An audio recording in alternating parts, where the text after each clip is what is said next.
क्या आपने कभी ऐसा महसूस किया है कि आप मेहनत तो बहुत कर रहे हैं, लेकिन जिंदगी फिर भी वहीं की वहीं है? क्या कभी ऐसा लगा कि कोई पुराना बोझ है जो दिखता नहीं पर आपको रोकता जरूर है? क्या आपने ये सवाल खुद से कभी किया है? मेरी किस्मत कौन लिखता है?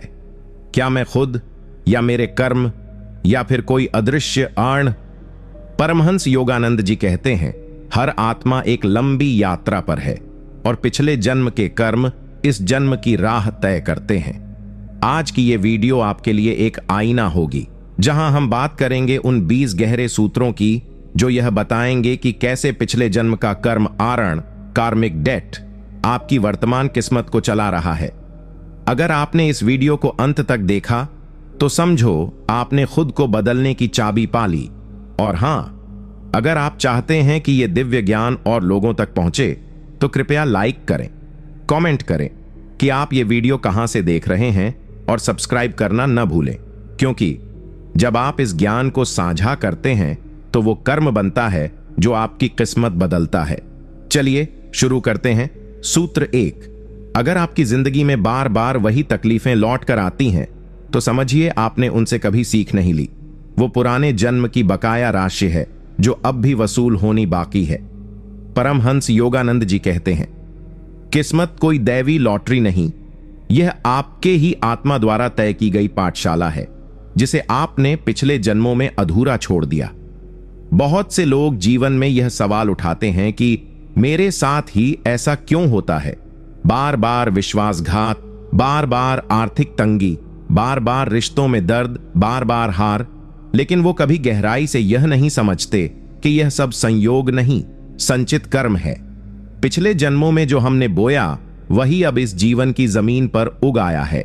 अगर किसी जन्म में आपने किसी की भावनाओं के साथ खेला तो आज आप सच्चा प्यार चाहते हुए भी अधूरा रह जाते हैं। अगर आपने किसी की मेहनत का मूल्य नहीं चुकाया तो इस जन्म में मेहनत के बाद भी सफलता नहीं मिलती। अगर आपने किसी का अपमान किया था तो आज आप बार बार अपमानित होते हैं। यह सब वो आण हैं जिनका भुगतान आपकी आत्मा को करना ही है। और ब्रह्मांड की व्यवस्था इतनी सूक्ष्म और सटीक है कि एक भी कर्म, चाहे वह विचार मात्र ही क्यों ना हो, बिना परिणाम के नहीं जाता। यह कर्मों का चक्र तब तक चलता रहेगा जब तक आत्मा वह सीख नहीं लेती जिसके लिए वह बार बार जन्म ले रही है। आप देख रहे हैं ज्ञान शक्ति, वो स्थान जहां आत्मा को ज्ञान की अग्नि से जागृत किया जाता है। आज हम एक ऐसे विषय पर चर्चा करेंगे जिसे जानना हर उस व्यक्ति के लिए जरूरी है जो अपने जीवन में सच्चे और झूठे लोगों में फर्क करना चाहता है। परमहंस योगानंद जी कहते थे, हर मुस्कुराता चेहरा मित्र नहीं होता और हर मीठा बोलने वाला हृदय से शुद्ध नहीं होता। आज हम जानेंगे वो 20 सिद्धांत जो आपको सिखाएंगे कि मुंह पर मीठा बोलने वालों का असली चेहरा कैसे पहचाना जाए। परमहंस योगानंद जी कहते थे कि दुनिया में सबसे अधिक धोखा हमें उन लोगों से मिलता है जो हर समय मुस्कुराते हैं, मीठे बोल बोलते हैं और हर किसी की बिना सोचे समझे तारीफ करते हैं। ऐसे लोग दरअसल अंदर से खोखले होते हैं। उनका मकसद सामने वाले को प्रसन्न करना नहीं होता, बल्कि अपने किसी छिपे हुए स्वार्थ की पूर्ति करना होता है। जो हर किसी की तारीफ करता है उसके पास न तो विवेक होता है न ही आत्मबल। वो उस पक्षी के समान होता है जो हर डाल पर बैठना चाहता है लेकिन अंत में किसी एक का भी नहीं रहता। चापलूसी एक ऐसा विष है जो आत्मा की सच्चाई को ढंक देता है। जब कोई इंसान हर किसी की तारीफ करता है, चाहे वह योग्य हो या अयोग्य, तो वो व्यक्ति केवल सामाजिक स्वीकृति प्राप्त करना चाहता है, न कि संबंधों में सच्चाई। ऐसे अवसरवादी लोग हर बात को अपने लाभ के दृष्टिकोण से देखते हैं। जब उन्हें लगता है कि आपकी तारीफ करने से उन्हें सामाजिक प्रतिष्ठा मिलेगी या किसी बड़े व्यक्ति के सामने उनके संस्कार अच्छे दिखेंगे, तब वे आपकी पीठ थपथपाते हैं।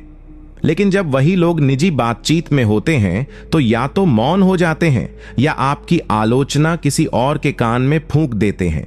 परमहंस योगानंद इस प्रवृत्ति को छल की मधुरता कहते हैं। वे बताते हैं कि जिस प्रकार नाग अपने फन को फूलों से ढक कर बैठता है, वैसे ही ये लोग भी अपने विष को शब्दों की मिठास में लपेटकर प्रस्तुत करते हैं। सच्चा मित्र वो होता है जो आपकी प्रशंसा तब करे जब कोई न देख रहा हो, सिर्फ इसलिए नहीं कि वो कहना चाहता है, बल्कि इसलिए कि वो महसूस करता है।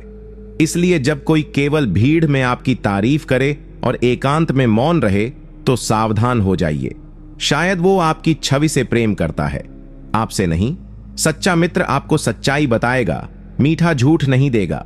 परमहंस योगानंद जी स्पष्ट रूप से कहते हैं कि सच्चे रिश्ते सत्य की नींव पर टिके होते हैं, न कि झूठी तारीफों और मीठे शब्दों के महल पर। अगर कोई व्यक्ति आपको देखकर केवल वही कहता है जो आप सुनना चाहते हैं, आप सही हैं, आप हमेशा श्रेष्ठ सोचते हैं, आप में कोई कमी नहीं, तो वो वास्तव में आपको प्रेम नहीं करता, बल्कि या तो डरता है या आपके साथ संबंध बनाकर कोई स्वार्थ साधना चाहता है।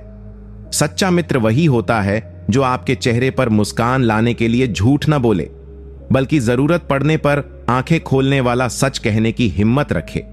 योगानंद जी कहते हैं कि आत्मा की यात्रा में सबसे बड़ी बाधा वो झूठे मित्र होते हैं जो हमेशा आपको खुश रखने की कोशिश करते हैं, लेकिन आपके पतन की ओर बढ़ते हुए कदमों को कभी नहीं रोकते। ऐसे मीठे झूठ बोलने वाले लोग अक्सर स्वयं को आपका शुभचिंतक कहकर प्रस्तुत करते हैं। वे हर बार आपको सही ठहराते हैं, आपकी गलतियों को भी छोटी सी बात बताकर टाल देते हैं। लेकिन यही वो लोग होते हैं जो आपके पतन के समय सबसे पहले दूर हट जाते हैं और दूसरों से कहते हैं, मैंने तो पहले ही कहा था। कभी कभी एक पत्नी अपनी पूरी जिंदगी इस उम्मीद में बिता देती है कि उसका पति चाहे जैसे भी हो, गुस्सैल हो या शांत, लापरवाह हो या जिम्मेदार, लेकिन अगर उसका नाम उसकी किस्मत में लिखा है तो वो अगले जन्म में भी वही बनेगा, उसका पति। क्योंकि औरत जब रिश्ता निभाती है तो वो सिर्फ इस जन्म की बात नहीं सोचती, वो हर वचन, हर भावना, हर आंसू अगले जन्मों तक निभाने के लिए देती है। वो अपने प्यार को सिर्फ पल भर की मोहब्बत नहीं मानती, बल्कि उसे आत्मा का बंधन समझती है जो जन्म जन्मांतर तक साथ निभाने का वादा होता है। कितना भी कठिन हो जीवन, कितनी भी ठोकरें खानी पड़े, लेकिन एक पत्नी हर जन्म में उसी को चाहती है जिससे उसने एक बार सच्चा प्रेम किया हो, क्योंकि वो मानती है कि अगर भाग्य में लिखा है तो चाहे लाखों जन्म बदल जाएं, वो मिलेंगे जरूर फिर से एक पति और पत्नी के रूप में। कभी कभी जिंदगी में ऐसा रिश्ता मिल जाता है जो तर्क से नहीं, सिर्फ भावनाओं से समझा जा सकता है। एक पत्नी जब अपने पति से प्रेम करती है तो वो प्रेम सिर्फ शरीर या इस जन्म की सीमाओं में कैद नहीं होता, वो प्रेम आत्मा से आत्मा का जुड़ाव बन जाता है। परमहंस योगानंद जी कहते हैं कि सच्चा प्रेम वही होता है जिसमें आत्मा की गहराई से जुड़ाव होता है, ऐसा जुड़ाव जो समय, मृत्यु और जन्मों की सीमाएं पार कर जाएं। एक पत्नी जब अपने पति की सेवा करती है, उसके सुख दुख में भागीदार बनती है, तो वो केवल एक पारिवारिक कर्तव्य नहीं निभा रही होती, वो एक आध्यात्मिक बंधन को मजबूत कर रही होती है। चाहे पति जैसा भी हो, गुस्सैल, लापरवाह या कठोर, लेकिन अगर किस्मत की रेखाओं में उसका नाम लिखा है तो वो हर जन्म में वही पति बनेगा। और यही सच्ची नारी शक्ति होती है जो हर जन्म में उसी आत्मा को पहचान लेती है जिससे उसने एक बार प्रेम किया हो। योगानंद जी कहते हैं कि आत्मा अपनी यात्रा में उन आत्माओं को बार बार खींचती है जिनसे उसका विशेष कर्मिक संबंध होता है। इसलिए अगर एक पत्नी ने अपने पति के लिए निष्कलंक प्रेम, सेवा, त्याग और समर्पण किया है तो ब्रह्मांड की कोई शक्ति उसे अगला जन्म साथ बिताने से रोक नहीं सकती।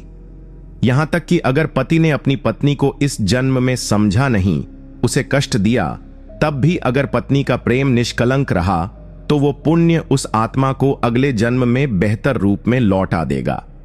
योगानंद जी ने लिखा है कि हमारे जीवन में जो लोग बार बार आते हैं वो कोई संयोग नहीं होते, वो हमारे साथ गहरे कर्मों से बंधे होते हैं। पति पत्नी का संबंध भी ऐसा ही होता है। अगर इस रिश्ते में प्रेम सच्चा है, सेवा सच्ची है और आत्मा से आत्मा की पुकार है, तो अगला जन्म भी इस डोर को तोड़ नहीं सकता। इसलिए अगर किसी पत्नी के दिल में यह सवाल उठे कि क्या वह अपने पति को अगले जन्म में भी पाएगी, तो जवाब है हां। यदि उसका प्रेम सच्चा है और उसने अपने कर्मों से इस बंधन को पवित्र किया है तो वो साथ निश्चित ही मिलेगा। फिर चाहे जन्म बदल जाए, शरीर बदल जाए, नाम बदल जाए, आत्मा उस प्रेम को पहचान ही लेती है। परमहंस योगानंद जी ने कहा है कि आत्मा अमर है और उसका संबंध केवल एक जीवन, एक शरीर या एक नाम से नहीं होता। जब कोई पत्नी किसी पुरुष से प्रेम करती है, वह प्रेम जो किसी शर्त पर नहीं टिका, जो किसी लालच या दिखावे से नहीं जुड़ा, तो वह प्रेम दरअसल आत्मा की पुकार होती है। वह पुकार जो न केवल इस जन्म के लिए होती है, बल्कि पिछले जन्मों से आती है और अगले जन्मों तक जाती है। योगानंद जी मानते थे कि इस धरती पर हर आत्मा अपने पूर्व जन्मों के कर्मों की यात्रा पर है और जीवन में जो भी व्यक्ति हमारे पास आता है, चाहे वह माँ हो, भाई हो, दोस्त हो या पति, वह सिर्फ संयोग नहीं बल्कि एक गहरा कर्मिक बंधन होता है। पति पत्नी का संबंध इन सब में सबसे गहरा और सबसे भावनात्मक बंधन माना गया है। एक पत्नी जब पूरी निष्ठा से अपने पति का साथ निभाती है, जब वह हर कष्ट में भी उसका हाथ नहीं छोड़ती, तो वह ब्रह्मांड के उस नियम को निभा रही होती है जिसे धर्म कहते हैं, और यही धर्म उसके आत्मिक विकास का मार्ग बनता है। योगानंद कहते हैं कि जब आत्मा सच्चे प्रेम से किसी आत्मा को पुकारती है, तो समय और मृत्यु की सारी सीमाएं टूट जाती हैं। अगर किसी पत्नी ने अपने पति के लिए रातों को जागकर प्रार्थना की है, आंसुओं में भी उसके सुख की कामना की है और हर अपमान को चुपचाप सहा है, तो वह प्रेम सिर्फ एक स्त्री का नहीं, एक देवी का बन जाता है। ऐसा प्रेम पुनर्जन्मों में भी आत्मा को खींच लाता है। योगानंद जी लिखते हैं कि जब दो आत्माओं के बीच कोई ऐसा गहरा अनुभव होता है जिसमें त्याग, तपस्या और भक्ति शामिल हो, तो वह आत्माएं अगली बार जन्म लेकर फिर मिलती हैं, क्योंकि उस अधूरे प्रेम को ब्रह्मांड पूरा करता है। इसलिए अगर कोई स्त्री सोचती है कि क्या वह अपने उसी पति को फिर पाएगी, तो उसका उत्तर हां है। अगर उसका प्रेम सच्चा था और उसने अपने कर्म से इस संबंध को पवित्र किया है, तो वह आत्मा अगली बार भी उसकी तलाश में जन्म लेगी और मिलन फिर होगा, शायद नए शरीर में, नए समय में, लेकिन वही आत्मा, वही प्रेम, वही बंधन। भगवान की बनाई ये दुनिया सिर्फ आंखों से दिखाई देने वाली चीजों से नहीं चलती, बल्कि अदृश्य शक्तियों, कर्मों और आत्माओं की यात्रा से चलती है। परमहंस योगानंद जी कहते हैं कि हर आत्मा इस संसार में एक उद्देश्य लेकर आती है और इस उद्देश्य को पूरा करने में कुछ विशेष आत्माएं उसकी सहायता करती हैं। इन्हें ही हम सोलमेट्स कहते हैं। पति और पत्नी अगर सच्चे प्रेम, समझदारी और आत्मिक जुड़ाव से बंधे हैं, तो वे एक दूसरे के सोलमेट हो सकते हैं। लेकिन ये रिश्ता केवल शब्दों से या विवाह के एक संस्कार से सिद्ध नहीं होता। यह रिश्ता बनता है तब जब एक पत्नी अपने पति की आत्मा की पीड़ा को समझे, उसके अंदर छुपे दुहक को जाने बिना भी महसूस कर ले और फिर भी उसका साथ न छोड़े। कितनी ही बार ऐसा हुआ है कि एक पत्नी ने बिना बोले, बिना शर्त, बिना बदले की आशा के अपने पति के लिए प्रार्थना की, उसके दोषों को सहा, उसके अंदर के अंधकार को भी प्रेम की रोशनी से भर दिया, और यही उसकी आत्मा की सबसे बड़ी विजय बन जाती है। योगानंद जी समझाते हैं कि जब कोई स्त्री इस धरती पर किसी आत्मा को उठाने का कार्य करती है, यानी जब वह अपने पति को न केवल सांसारिक रूप से संभालती है, बल्कि आध्यात्मिक रूप से उसके कर्मों को भी सहन करती है, तब वह पत्नी नहीं, एक देवी का रूप बन जाती है।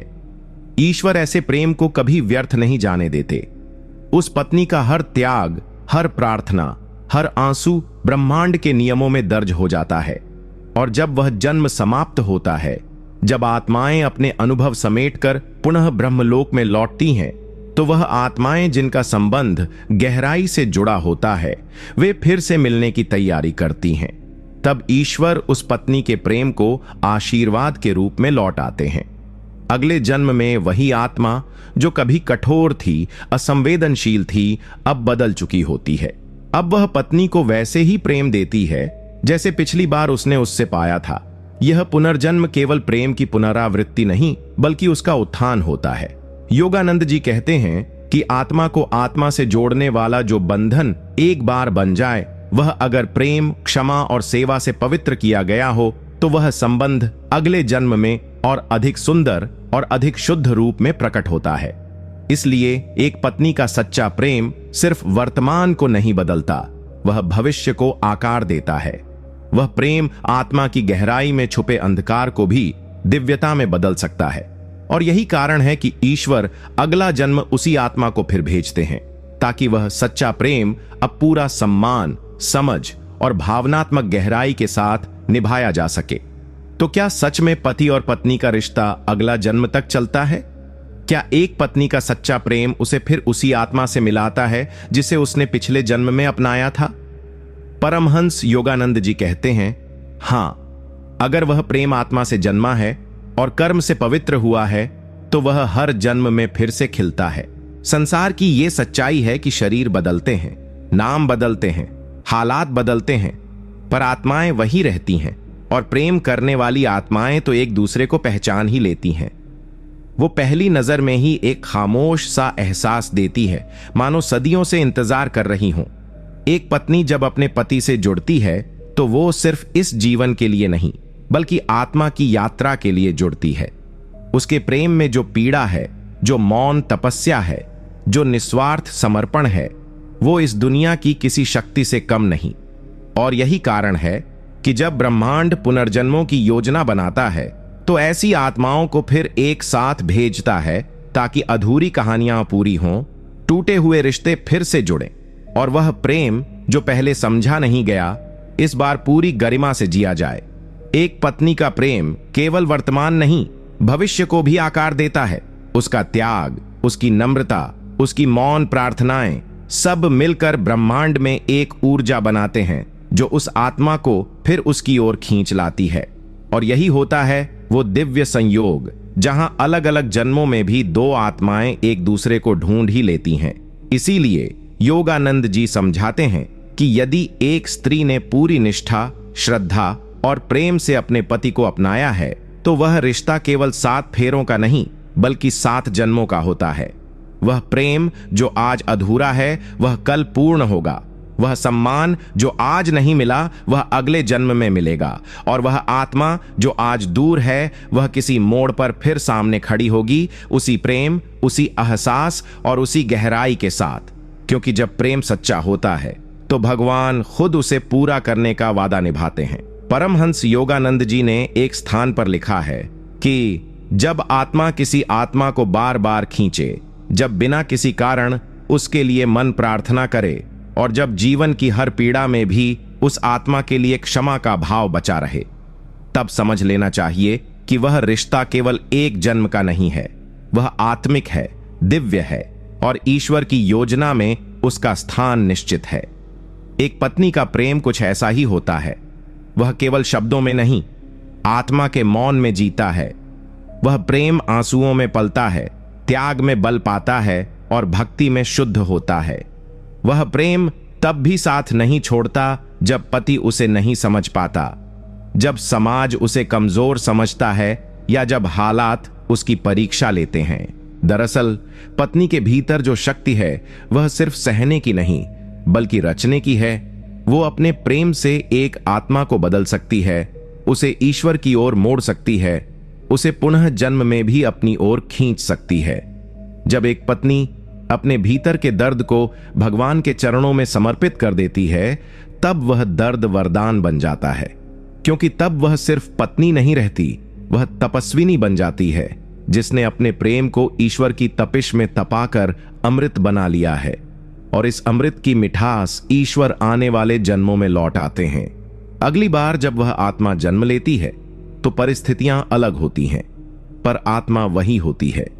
इस बार वह पति अपने भीतर विनम्रता, करुणा और समझदारी लेकर जन्म लेता है, ताकि वह उस पत्नी के प्रेम को पहचान सके जो उसने पिछले जन्म में खो दिया था। और यही है आत्मा की सबसे पवित्र यात्रा, जहां प्रेम सिर्फ रिश्तों में नहीं, बल्कि पुनर्जन्म की डोर में भी साथ चलता है। इसलिए अगर आज किसी पत्नी ने अपनी आत्मा से प्रेम किया है, सच्चे हृदय से, बिना अपेक्षा, बिना शर्त, तो यकीन रखो ईश्वर उसे फिर उसी आत्मा से मिलाएंगे। फिर चाहे जन्म बदल जाए, देश बदल जाए, हालात बदल जाएं, लेकिन आत्माएं मिलेंगी जरूर, क्योंकि उन्होंने प्रेम को धर्म बना लिया है। कहते हैं भगवान सबकी सुनते हैं, पर किसी पत्नी के टूटे हुए हृदय की पुकार वो सबसे पहले सुनते हैं।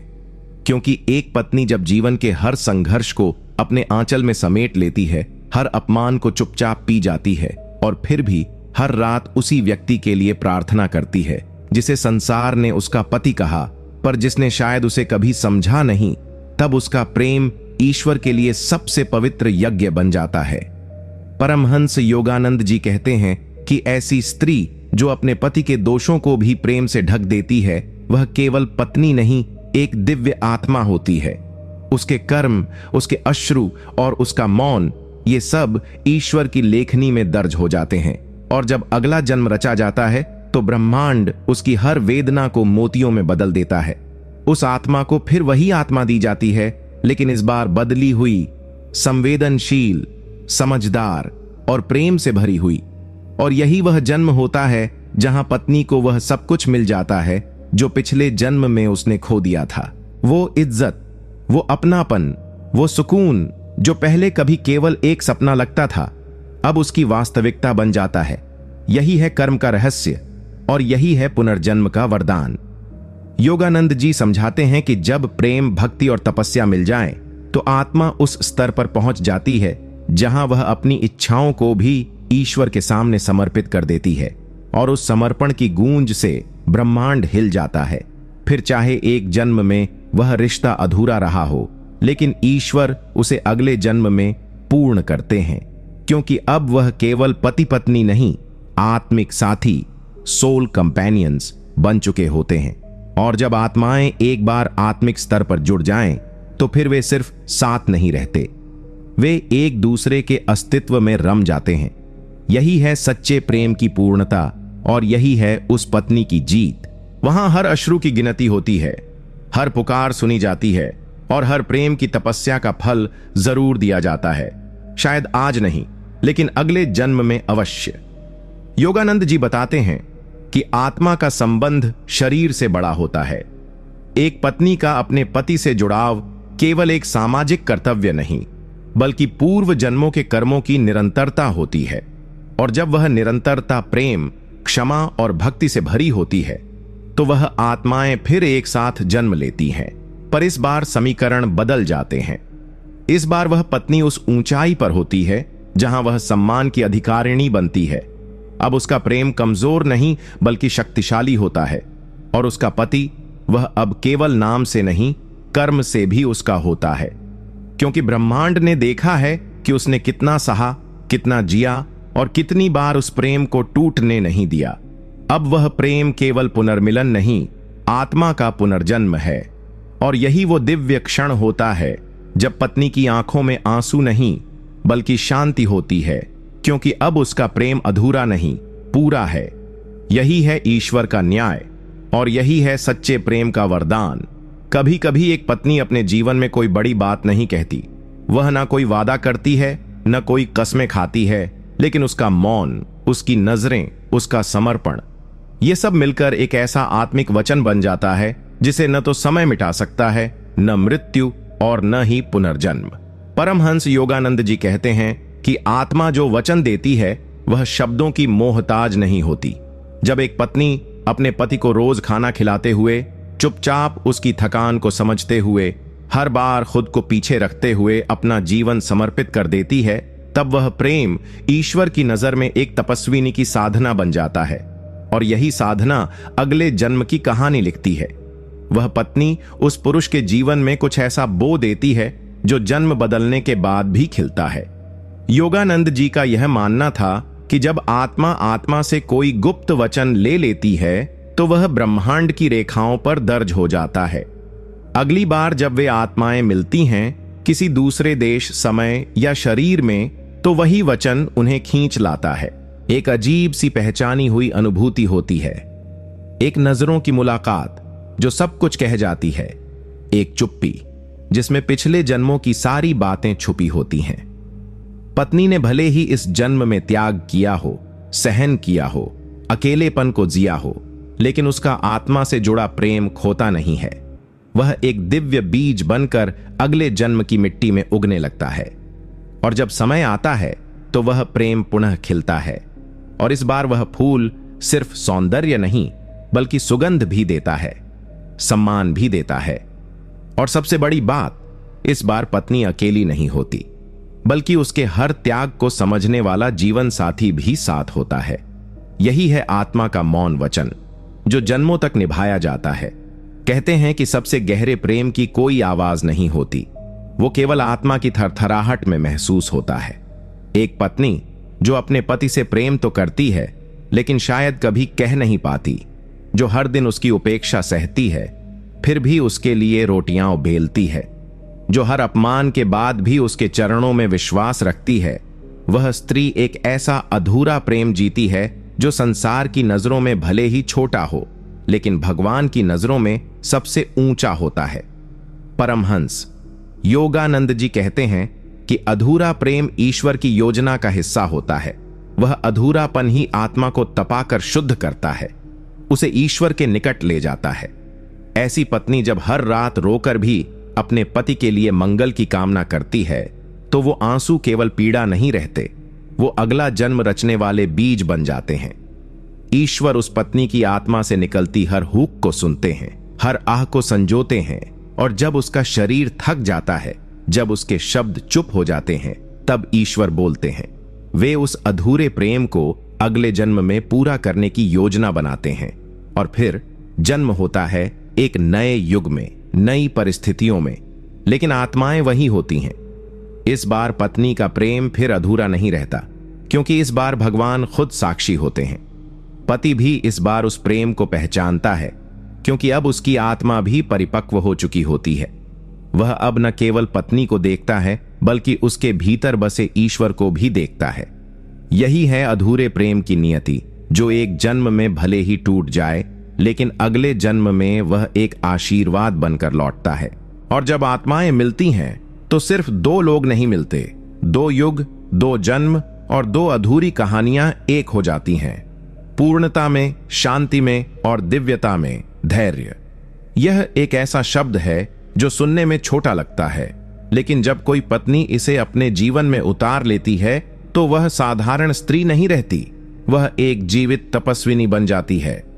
परमहंस योगानंद जी कहते हैं कि स्त्री के भीतर छिपा धैर्य संसार की किसी भी शक्ति से बड़ा होता है। एक पत्नी जब अपने पति की बेरुखी, कठोरता या उपेक्षा को सहती है और फिर भी प्रेम में कमी नहीं आने देती, तब वह केवल एक गृहस्थ जीवन नहीं, बल्कि एक आध्यात्मिक साधना जी रही होती है। यह धैर्य धीरे धीरे उसकी आत्मा को चमकाने लगता है। वह हर पीड़ा, हर अस्वीकार को अपने भीतर समेटकर भी बाहर केवल स्नेह ही देती है। न वह शिकायत करती है, न किसी के सामने अपना दुख बयां करती है। वह चुपचाप ईश्वर के सामने अपनी पीड़ा रखती है, और यही मौन ईश्वर की सबसे गूंजती हुई प्रार्थना बन जाती है। योगानंद जी लिखते हैं कि जब आत्मा पूरी श्रद्धा और धैर्य से प्रेम निभाती है, तो वह प्रेम केवल कर्म नहीं, उसका भाग्य बन जाता है। ईश्वर खुद उस धैर्य को देख रहे होते हैं, और जब यह जन्म समाप्त होता है, जब आत्मा अपने कर्मों की गठरी लेकर ईश्वर के सामने जाती है, तो उस पत्नी का धैर्य सबसे चमकते हुए आभूषण की तरह सामने आता है। तब ब्रह्मांड निर्णय करता है कि अगले जन्म में वह पत्नी अधूरी नहीं रहेगी, उसके प्रेम को पूरा सम्मान मिलेगा, और उसका साथी इस बार सिर्फ नाम का पति नहीं, आत्मा से जुड़ा जीवन साथी होगा। और यही ईश्वर का न्याय है। एक पत्नी का धैर्य भले ही इस जन्म में लोगों की नजरों से छुपा रहे, लेकिन वह ईश्वर की दृष्टि से कभी नहीं छुपता। वह हर आंसू की कीमत जानते हैं, हर चुप्पी का अर्थ समझते हैं, और जब पुनर्जन्म होता है, तो उस धैर्य को उसका फल मिलता है। एक ऐसा जीवन साथी जो न केवल पत्नी को समझता है, बल्कि उसका सम्मान करता है, उसकी आत्मा को स्पर्श करता है। यही है उस स्त्री की साधना की पूर्णता, और यही है ईश्वर की सबसे सुंदर योजना।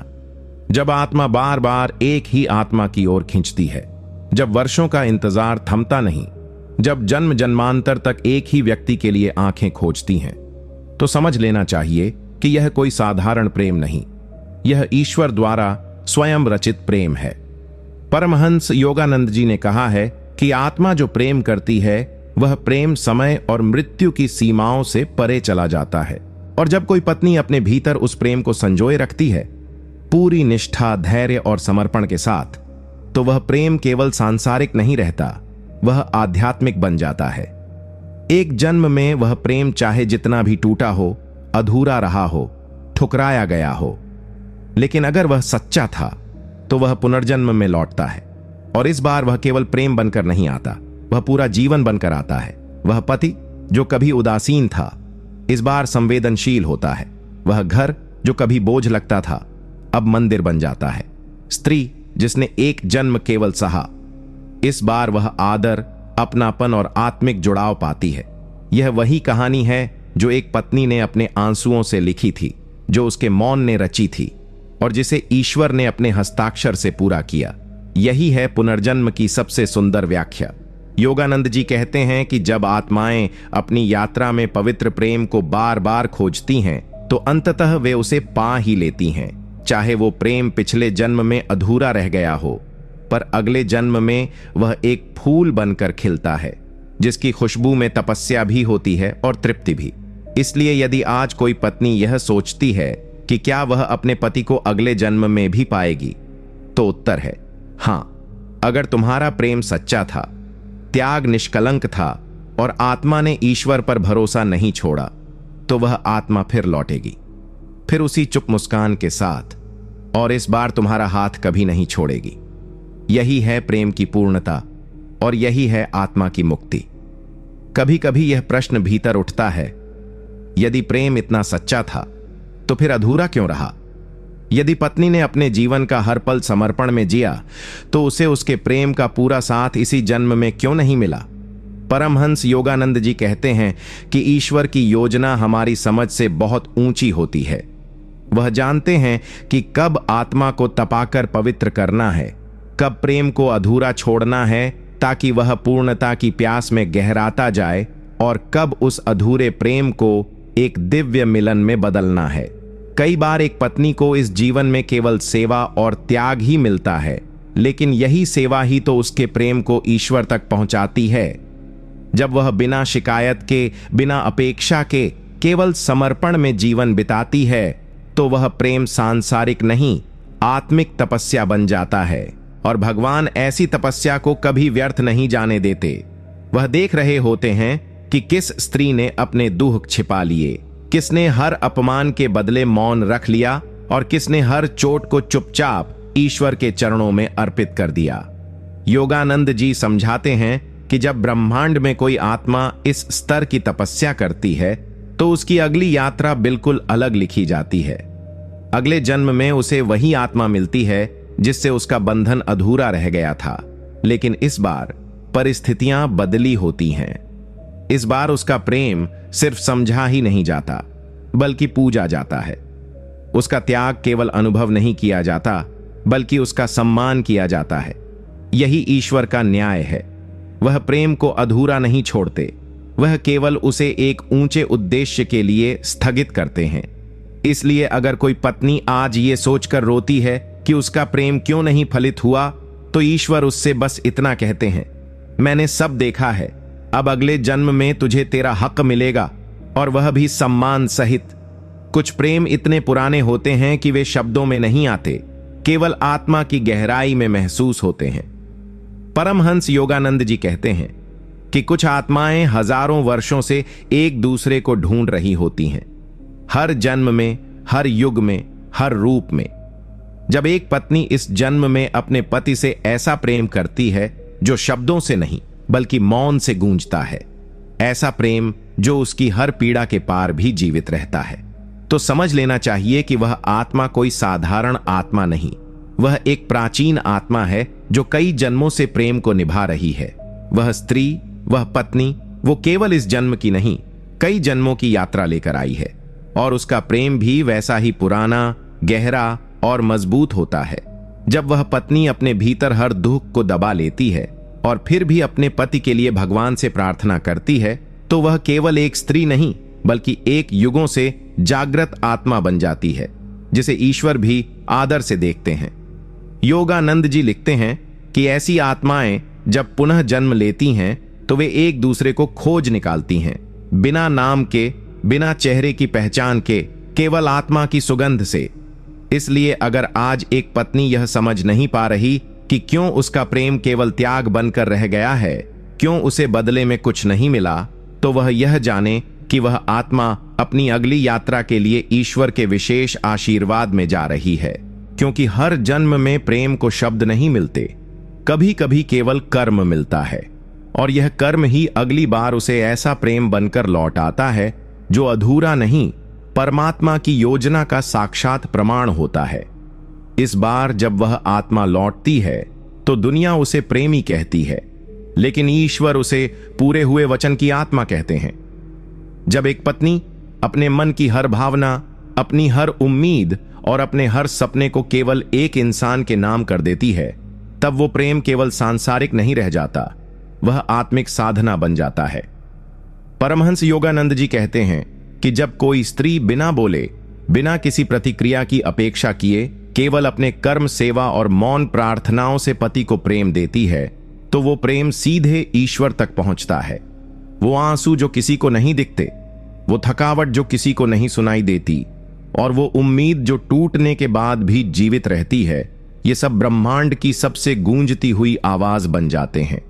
वह पत्नी जो हर दिन केवल इसलिए मुस्कुराती है ताकि उसका पति चैन से रह सके, वह स्त्री जिसे अपना दुख कहने का भी अधिकार नहीं मिला, लेकिन जिसने फिर भी प्रेम करना नहीं छोड़ा, उसके प्रेम को कोई संसार नहीं समझ सकता, लेकिन ईश्वर उसे पूरी तरह महसूस करते हैं और वे उसे कभी अधूरा नहीं छोड़ते।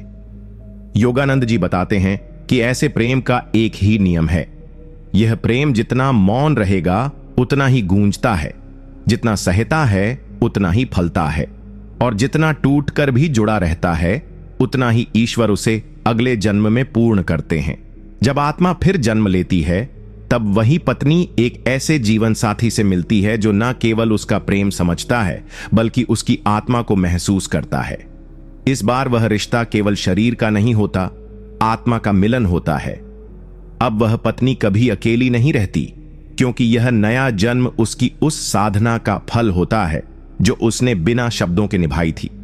और यह फल केवल प्रेम नहीं, वह एक दिव्य सौगात होता है जिसे खुद भगवान अपनी हथेली से देकर कहते हैं, अब यह तेरा है हमेशा के लिए। हर जन्म से पहले आत्माएं ईश्वर के सामने बैठती हैं, कुछ कहती नहीं, लेकिन उनके भीतर के अधूरे प्रेम, अधूरे रिश्ते और अधूरे वचन खुद बोलते हैं। परमहंस योगानंद जी कहते हैं कि आत्मा का प्रेम शब्दों से नहीं, ऊर्जा से जुड़ता है, और वही ऊर्जा दो आत्माओं के बीच एक आत्मिक करार, सोल एग्रीमेंट बनाती है। एक पत्नी जिसने अपने पति से इस जीवन में केवल प्रेम किया लेकिन बदले में कुछ भी न मांगा, उसकी आत्मा उस करार को अगले जन्म के लिए और पवित्र कर देती है।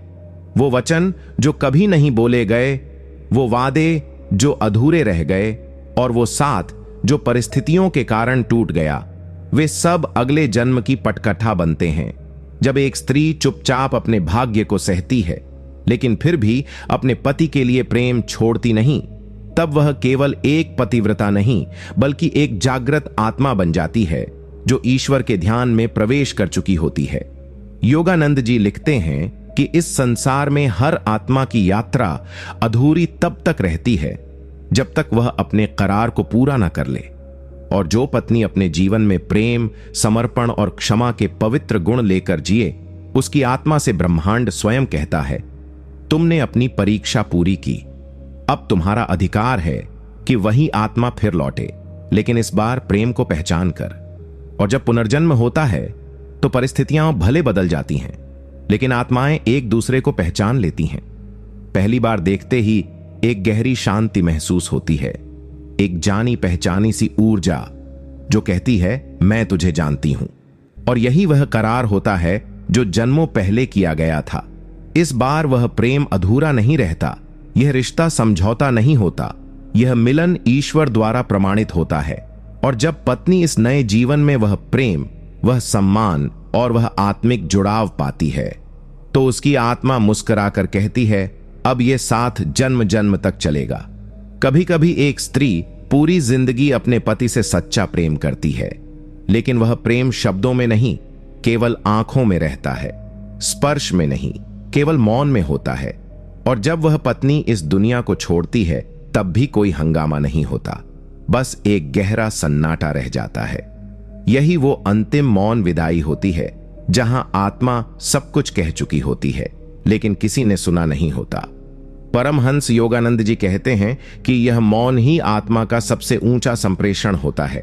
जब एक पत्नी अपने अंतिम दिनों में भी केवल अपने पति की चिंता करती है, उसके लिए दवा, भोजन या आराम की सोचती है, तब वह प्रेम देह से परे होकर शुद्ध ऊर्जा बन जाता है। और यह ऊर्जा ब्रह्मांड के उस तल तक पहुंचती है जहां से पुनर्जन्म की पटकथा लिखी जाती है। ऐसी पत्नी की आत्मा जब ईश्वर के पास पहुंचती है तो वहां कोई शिकायत नहीं होती, केवल प्रेम होता है।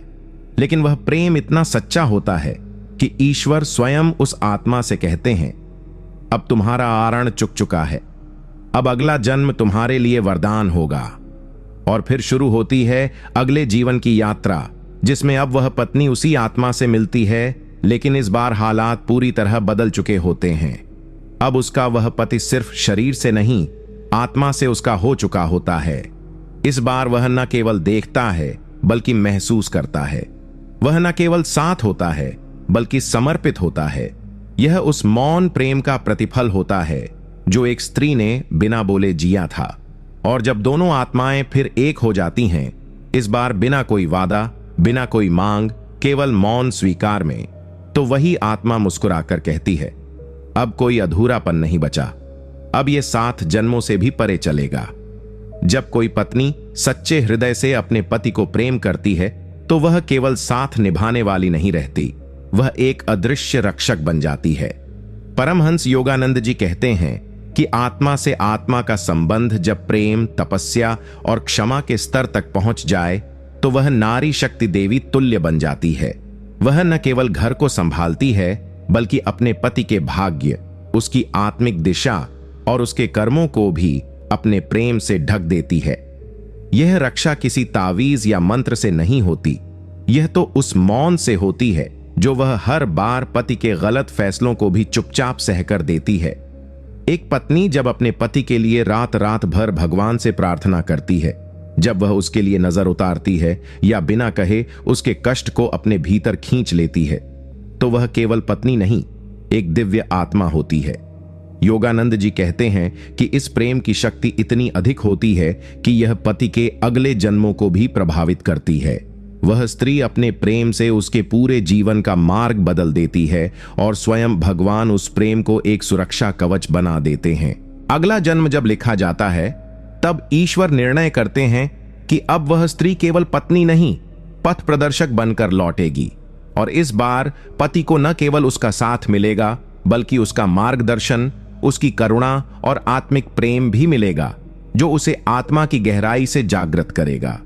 यही होता है वो पुनर्जन्म, जहां पत्नी अब भी वही होती है, पर इस बार उसका प्रेम और भी शक्तिशाली और उसका स्थान एक देवी समान। और पति, वह अब केवल प्रेम नहीं करता, वह इस जन्म में पहली बार उसके होने की कीमत समझता है। और यही समझ उस रक्षक प्रेम की अंतिम विजय होती है। एक पत्नी का प्रेम केवल सुहाग की साड़ी और मांग में सिंदूर तक सीमित नहीं होता। उसका प्रेम रोज सुबह जल्दी उठकर पूरे घर को संवारने में होता है। उसके प्रेम में पति के लिए बिना बोले चाय का कप बनाना भी शामिल होता है। और सबसे बड़ा प्रेम तब दिखता है जब वह पति के कड़वे शब्दों को चुपचाप पीकर भी मुस्कुरा देती है। परमहंस योगानंद जी कहते हैं कि यह जो स्त्री का मौन संघर्ष होता है, यह साधारण नहीं बल्कि ब्रह्मांड को बदलने वाली ऊर्जा होती है। जब एक स्त्री अपने पति के क्रोध, उसकी अनदेखी, उसकी आत्मिक उलझनों को बिना जवाब दिए सहती है, तो वह पति को गिरने से बचा रही होती है, आत्मा की यात्रा में भटकने से रोक रही होती है। ये जो मौन सेवा है, यह केवल इस जन्म के रिश्ते को नहीं बल्कि अगली कई यात्राओं को सुरक्षित कर रही होती है। योगानंद जी समझाते हैं कि जब एक पत्नी इस स्तर का प्रेम करती है, जहां वह जवाब नहीं देती, शिकायत नहीं करती, बस रोज एक नया त्याग करती है, तब उसका प्रेम स्वयं ईश्वर की योजना का हिस्सा बन जाता है। वह प्रेम पति को भले आज न समझ आए, लेकिन उसकी आत्मा उसे महसूस करती है, और वही अनुभव अगली बार उसे उस प्रेम के प्रति विनम्र बना देता है। अगले जन्म में जब वही आत्माएं दोबारा मिलती हैं, तो पति को पहले ही पल में कुछ अलग लगता है, जैसे वह किसी कर्ज को चुका रहा हो, जैसे वह उस स्त्री की आंखों में वो अनकहा इतिहास पढ़ रहा हो। यही होता है आत्मा का अनुभव, जो इस जन्म में समझ नहीं आता, लेकिन अगले जन्म में सिर झुका देता है। और तब वह स्त्री जो कभी मौन रही थी, अब सम्मान में बोली जाती है। वह जो कभी पीछे खड़ी रही थी, अब प्रेम की अग्रिम पंक्ति में होती है। यही है स्त्री के मौन संघर्ष की जीत, और यही है ईश्वर द्वारा उसे दिया गया पुनर्जन्म का वरदान। जन्मों तक चले प्रेम के बाद जब आत्माएं दोबारा मिलती हैं, तो वह मिलन केवल एक मुलाकात नहीं होता, वह एक आत्मिक पुनर्मिलन होता है। यह वह क्षण होता है जब दोनों आत्माएं वर्षों की पीड़ा, इंतजार और अधूरेपन को छोड़कर एक पूर्णता में प्रवेश करती हैं। परमहंस योगानंद जी कहते हैं कि जब प्रेम हर परीक्षा, हर तकलीफ, हर जन्म की कठोरता से होकर गुजरता है और फिर भी नष्ट नहीं होता, तब वह प्रेम ईश्वर की आंखों में उतरता है। और जब ऐसा प्रेम दोबारा मिलने की अनुमति पाता है, तो वह संसार के किसी नियम से बंधा नहीं होता। वह प्रेम अब केवल भाव नहीं, एक दिव्य ऊर्जा होता है। उस पुनर्मिलन में न कोई अपेक्षा होती है, न कोई शिकायत। पति और पत्नी अब केवल एक दूसरे के शरीर से नहीं, आत्मा से जुड़ चुके होते हैं। अब वह स्त्री जो पिछले जन्म में मौन में थी, अब सम्मान के साथ बोली जाती है। अब वह पुरुष जो पहले अनदेखी करता था, अब श्रद्धा से उसके चरणों में प्रेम रखता है। और इस बार वे दोनों किसी सामाजिक बंधन के लिए नहीं, बल्कि ईश्वर के आशीर्वाद के साथ एक हुए होते हैं। योगानंद जी ने यह भी लिखा है कि जब दो आत्माएं पुनः एक हो जाती हैं, तो उनके चारों ओर की ऊर्जा भी बदल जाती है। उनका जीवन शांत, सरल और आध्यात्मिक हो जाता है। उनका प्रेम अब पूजा बन चुका होता है। वे अब एक दूसरे की कमियां नहीं गिनते, बल्कि एक दूसरे की आत्मा की गहराई में उतर जाते हैं।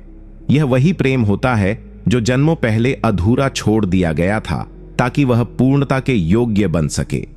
और जब यह मिलन होता है, तो सृष्टि में एक कंपन होता है, जैसे ईश्वर मुस्कुराकर कह रहा हो, अब समय आ गया था, अब तुम दोनों पूरे हो गए हो। यही होता है आत्मा का पुनर्मिलन, और यही वह प्रेम होता है जो समय, मृत्यु और पुनर्जन्म से भी परे है। एक सच्ची पत्नी सिर्फ एक जीवन संगिनी नहीं होती, वह ईश्वर का भेजा हुआ एक जीवित आशीर्वाद होती है। परमहंस योगानंद जी कहते हैं कि जब एक स्त्री अपनी आत्मा की गहराई से प्रेम करती है, अपने पति के लिए अपने अस्तित्व तक को अर्पित कर देती है, तो वह केवल मनुष्य नहीं रह जाती, वह ईश्वर की इच्छा का माध्यम बन जाती है। ऐसा प्रेम न सिर्फ पति को संवारता है, बल्कि उसके वंश, उसकी आत्मा और उसकी आने वाली पीढ़ियों तक को एक विशेष ऊर्जा दे जाता है। जो पत्नी बिना कुछ कहे हर दिन अपने पति के लिए प्रार्थना करती है, जो अपनी इच्छाओं को पीछे रखकर पति की राह आसान करने की सोचती है, वह केवल एक औरत नहीं, बल्कि ब्रह्मांड की शक्ति का जीवंत रूप होती है। वह हर जन्म में लौटती है केवल इसलिए कि पति की आत्मा अंधेरे में भटके नहीं। उसका जीवन भले ही संघर्षों से भरा हो, लेकिन उसकी आत्मा सच्चाई की ओर बढ़े। योगानंद जी बताते हैं कि ऐसी आत्माएं पुनर्जन्म में भी अपने मार्ग से नहीं डिगती, वे फिर जन्म लेकर वही कार्य करती हैं, लेकिन इस बार उन्हें ईश्वर का विशेष आशीर्वाद मिलता है। इस जन्म में अगर उनका प्रेम उपेक्षित रहा, तो अगली बार वह पूजा जाता है। इस बार अगर उन्हें मौन रहना पड़ा, तो अगली बार उनके हर शब्द को सम्मान मिलता है। और जब वह पति उन्हें पहचानता है, तो उसकी आत्मा कहती है, तू वही है जो हर जन्म में मुझे बचाने आई थी, और मैं हर जन्म में तुझे खो बैठा था।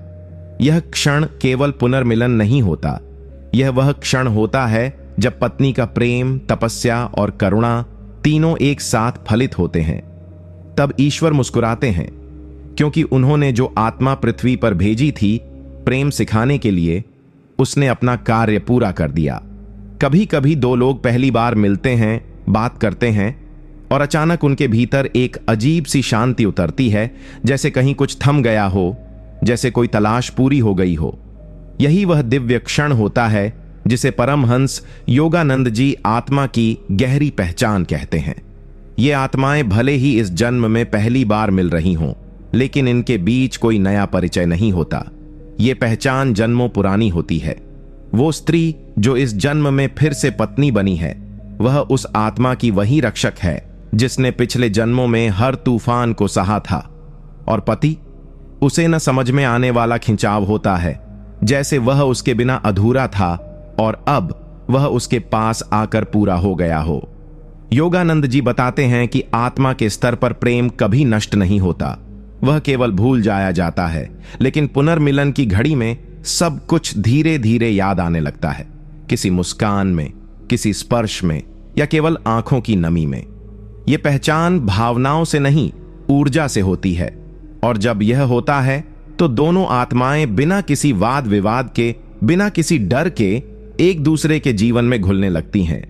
अब उन्हें कोई प्रमाण नहीं चाहिए, कोई वादा नहीं चाहिए, बस एक साथ होने का एहसास ही सब कुछ है। वह पत्नी जिसने पिछले जन्मों में केवल समर्पण दिया था, अब इस जन्म में सम्मान और स्नेह का फूल पाती है, और वह पति जो पहले समझ नहीं पाया था, अब हर क्षण उसे महसूस करता है जैसे वह उसके बिना अधूरा था और अब उसके बिना कुछ भी नहीं है।